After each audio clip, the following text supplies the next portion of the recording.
Thank you, Mr. President. All of us have lived through the failed experiment of mass mandatory... Sorry. I'm new at this, Mr. President, so it takes a little time. All of us have lived through the failed experiment of mass mandatory masking. Today, I want to ensure that we do not subject the American people to this tyranny again for the sake of nothing. We've recently seen a seasonal uptick of COVID cases across the country. This is not something to worry about.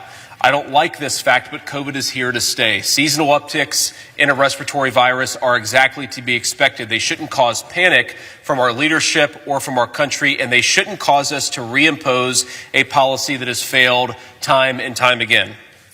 Many are now calling to bring back mask mandates and regulate social gatherings. I've heard some of my friends on the opposite side of the aisle say that no one is trying to do this, but let's just recapture and summarize the last couple of weeks. In August, Lionsgate Studio asked its employees to wear masks at their filming facility. Last week, Kaiser Permanente reimposed the requirement for staff and visitors to wear masks at its Santa Rosa, California facility.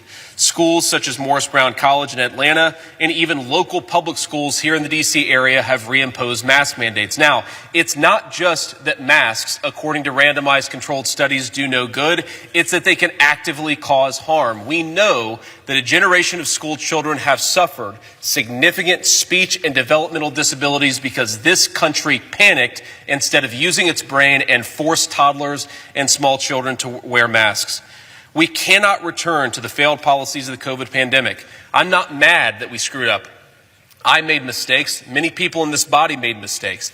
What I do think that we should avoid is repeating the mistakes in 2023. Let's learn from the mistakes that we made instead of just doubling down on them.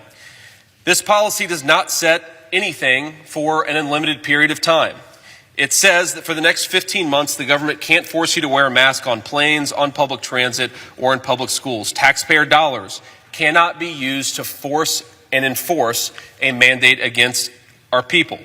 It's not setting a policy that we cannot deal with pandemics in the future. If something else comes, God forbid, then let this body deal with it at this time. But now let's learn the message, let's heed the message from the American people, and let's learn the lessons of the past couple of years.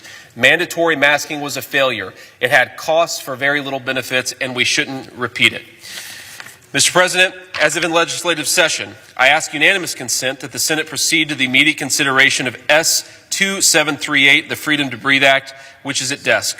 Further, that the bill be considered read a third time and passed, and the motion to reconsider be considered made and laid upon the table with no intervening action or debate.